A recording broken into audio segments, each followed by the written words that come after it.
Bienvenue à une nouvelle vidéo de Sur la Trotte. Voici la suite de nos aventures à Terre-Neuve.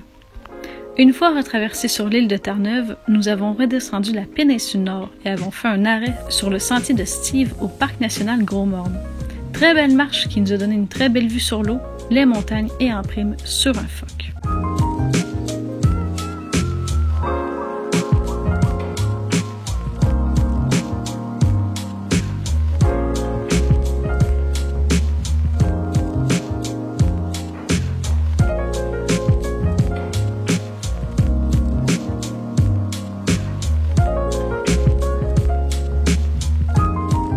Le lendemain, nous en avons profité pour monter la plus haute montagne du parc et son plus long sentier qui est de 18 km. Après une montée abrupte dans de petits cailloux, nous voilà enfin au sommet totalisant 806 mètres. Malheureusement, nous n'avons pas pu voir la plus belle vue du Gros-Morne. Rendus au sommet, nous étions dans les nuages. Ce fut tout de même une très belle randonnée.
Ensuite, nous avons roulé pratiquement toute la journée pour se rendre à Twillingate, connue comme la capitale des icebergs, que nous n'aurons pas la chance de voir étant donné que la saison est terminée. Le village est charmant avec ses maisons colorées. Nous avons marché dans un sentier le long de la côte. La vue est splendide avec ses centaines de petites îles.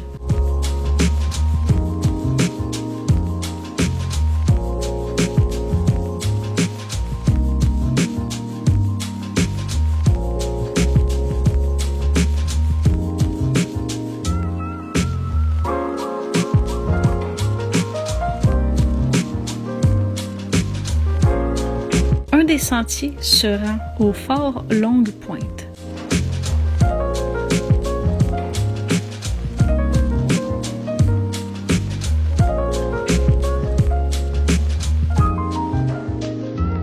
Ensuite, nous avons marché le long du Hospital Pond Play Area. Le parcours était fleuri, c'était très joli.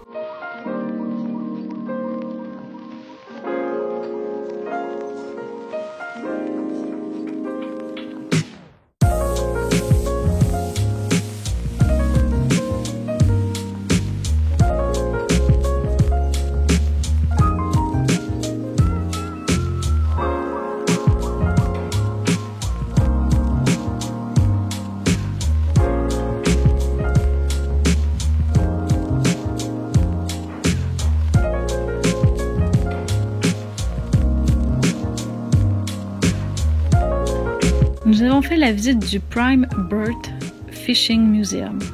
Dave, un pêcheur du village, a commencé à ramasser plusieurs objets liés à la pêche et à les exposer dans plusieurs petites cabanes à pêche. Un peu pêle-mêle et éclectique, mais le résultat est fascinant à regarder. Passant par des outils de pêche à 2 squelettes de baleine, une exposition de photos d'iceberg ou bien un homard de 10 livres, de quoi trouver quelque chose de fascinant et à son goût dans ce musée.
En fin d'après-midi, nous avons pris le traversier pour se rendre à la très réputée Fogo Island. Rendu sur l'île, nous avons marché la Turpins Hiking Trail.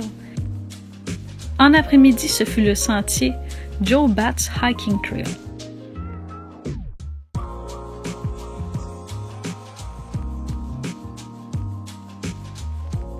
Tout au long du sentier, nous avons une vue sur le Fogo Island Inn, un hôtel très réputé de 5 étoiles. Pour les autres jours passés sur l'île, nous avons été à la recherche des 4 studios d'artistes de l'île. Avec leurs architectures bien à eux, nous ne voulions pas en manquer un. Il y a le Squish Studio, Long Studio, Tower Studio et Bridge Studio. À notre passage, nous croyons que seulement ce dernier était occupé. Selon nos lectures, celui-ci n'héberge que des écrivains. Très agréable à chercher et ils sont tous situés sur de beaux sentiers de marche. Une pierre deux coups.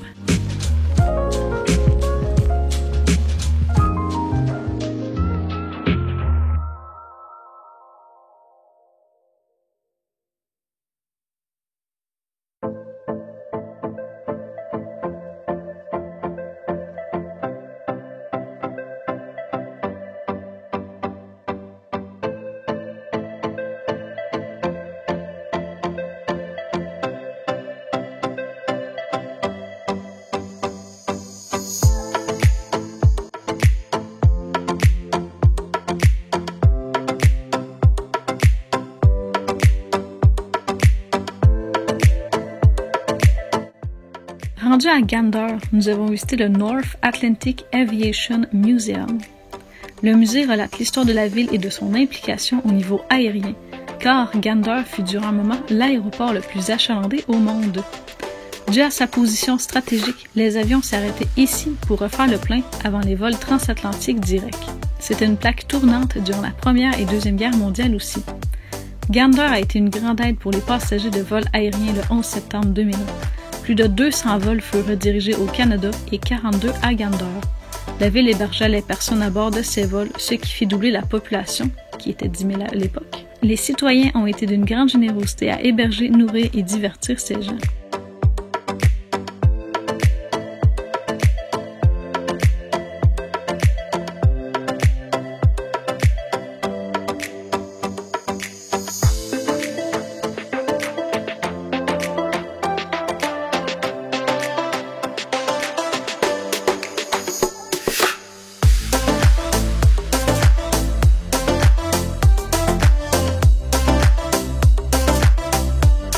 Ensuite, nous nous sommes rendus au premier parc national de la province, Terra Nova. La forêt du parc est composée à 70% d'épinettes noires et abrite 21 sortes de mammifères terrestres, 169 espèces d'oiseaux et 523 sortes de plantes, y compris les arbres. Nous avons monté une ancienne tour de guet de feux de forêt pour avoir une vue sur la plus haute colline du parc, la colline Ocre, qui est de 225 mètres.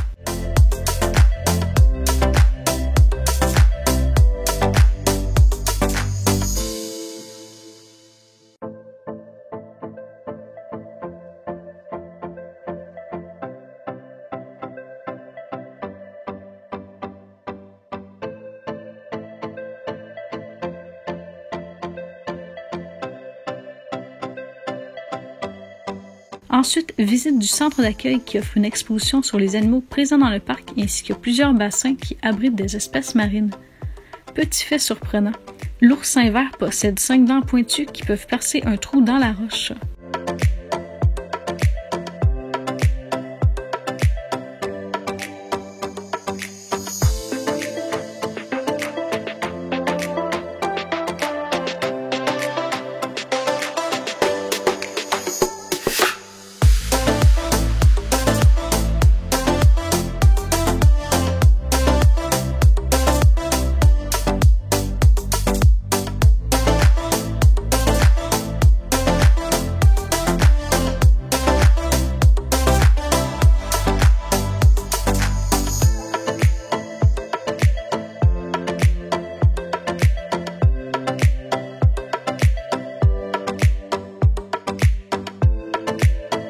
Nous avons visité Bonavista dans l'espoir d'y voir l'oiseau emblématique de la province, le majestueux maquereau.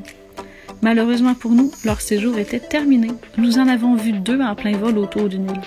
Ça nous donne un autre argument pour revenir à Terre-Neuve.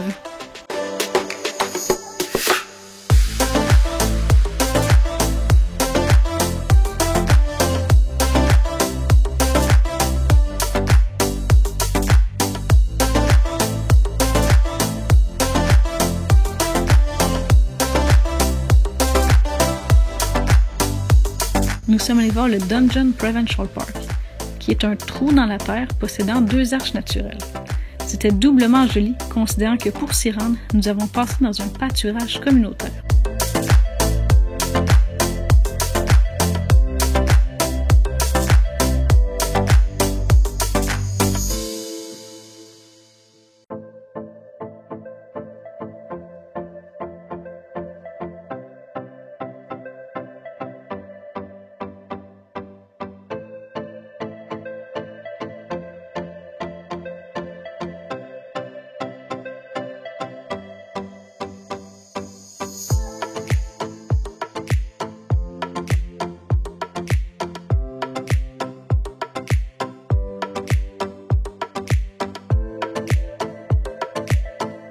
Ayant encore espoir, nous nous sommes rendus à Elliston pour voir les Macareux, un autre échec. Mais nous avons pu voir des caves en terre qui sont très nombreuses dans le village. Dernier arrêt de la journée, nous sommes allés regarder les restes du Trinity Loop. Le train était présent autrefois et à l'arrivée du village de Trinity, il y avait une gare avec grande roue, mini-pot, petit chalet et plus. Le site a fermé en 2004. C'est désolant de voir l'endroit abandonné et autant saccagé par les vandales.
Nous voilà rendus dans la capitale de la province, St. John's. Le panorama de la ville nous plaît beaucoup. Édifices modernes, maisons colorées, églises et magnifiques vues sur l'eau. Malgré le style éclectique, tout s'harmonise à merveille. Nous sommes allés à Quidi-Vidi, petit village pittoresque de pêche dont le port est actif depuis le 17e siècle.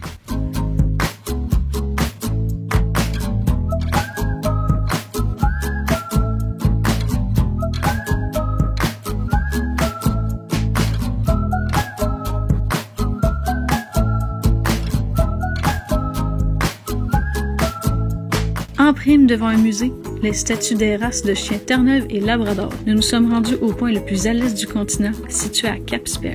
Ce moment est marquant, nous ne pouvons pas aller plus loin.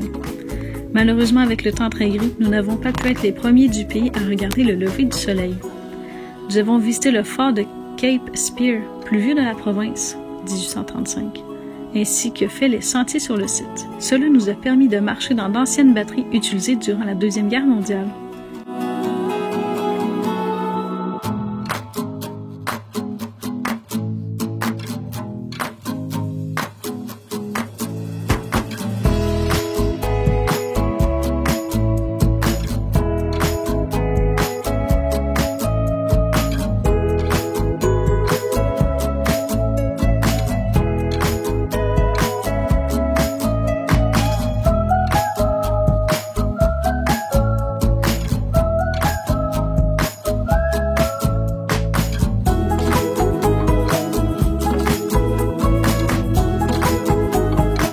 Nous avons marché au lieu historique national de Signal Hill, lieu où en 1762 se déroula la dernière bataille de la guerre de 7 ans.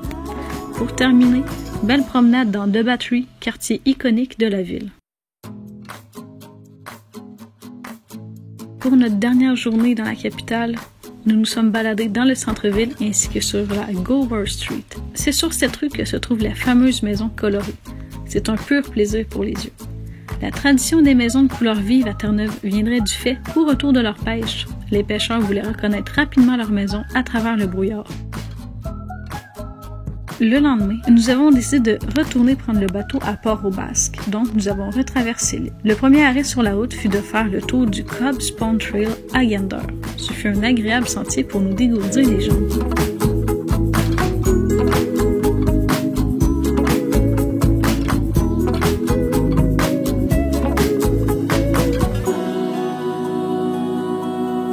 Ensuite, bref arrêt à Bothwood, qui est connu pour être la capitale des murales de la province. Chaque murale possède une affiche descriptive et représente souvent l'histoire de la petite ville. Les murales sont tout simplement incroyables.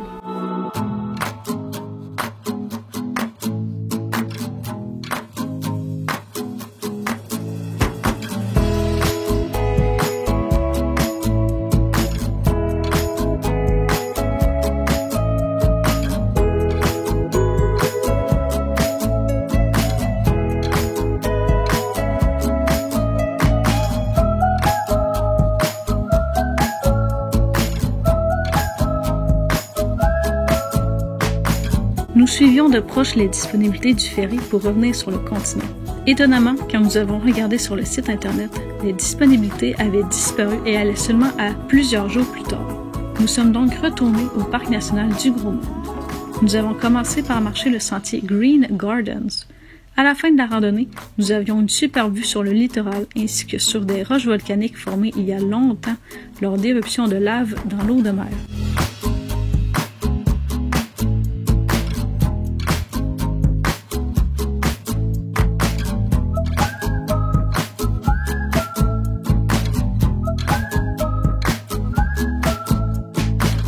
La deuxième et dernière randonnée de la journée fut la Lookout. Un très beau panorama sur le parc nous était offert. Passant par le Gros-Morne aux Tablelands et Norris Point, c'était fabuleux de voir l'ensemble du parc.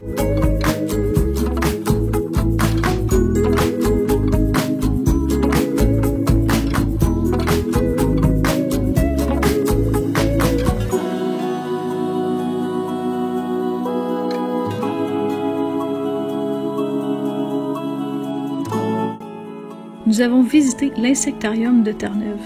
Il y avait un pavillon de papillons. C'est tout simplement magique d'avoir des centaines de papillons volés autour de nous.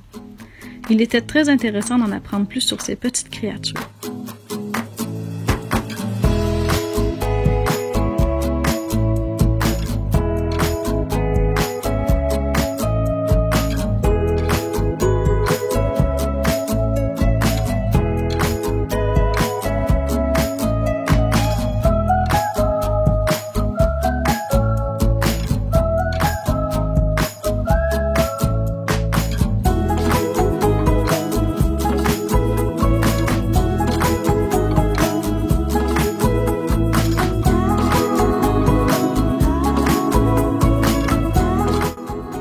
Nous avons pu voir derrière une vitre l'entièreté des insectes présents dans la province.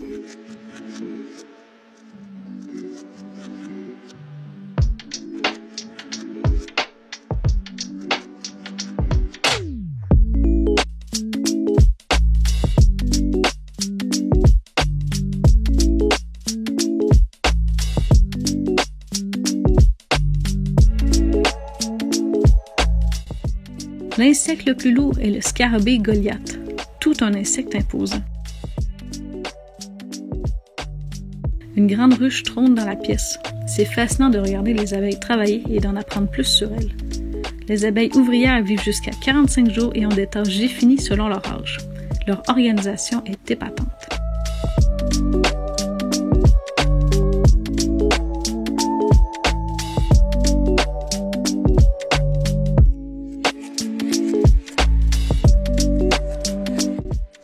Il était possible de prendre certaines espèces en main. Antoine a eu le courage de prendre un phasmatillard, qui est un insecte à branches australien.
Pour terminer nos derniers jours à Terre-Neuve, nous sommes allés marcher le joli sentier qui nous a menés aux chutes Barachois.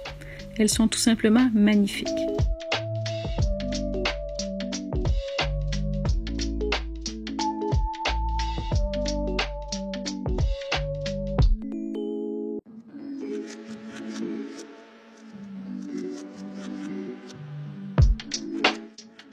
Nous avons ensuite marché sur le sentier de bois de la plage de Chanel-Port-au-Basque. Les éclats de couleurs des tables et des chaises embellissent le paysage.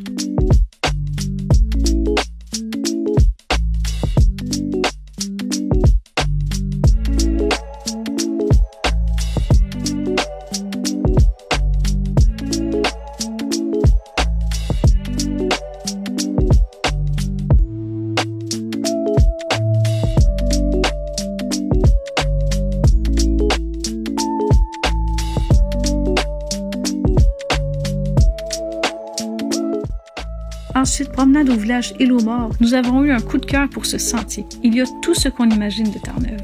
L'océan, les vallons, les multiples teintes de verre, les étangs et les rochers. Il y avait aussi des panneaux d'interprétation sur des figures marquantes de la province.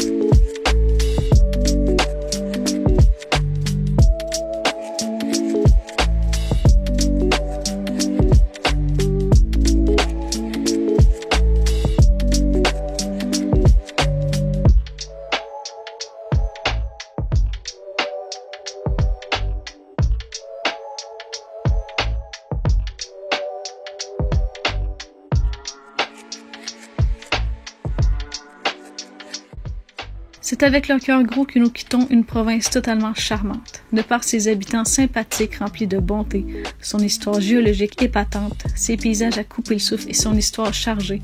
Terre-Neuve ne peut laisser personne indifférent. On compte bien revenir te voir, te découvrir a été un plaisir. On se revoit dans une prochaine vidéo sur l'île du Prince-Édouard. À bientôt!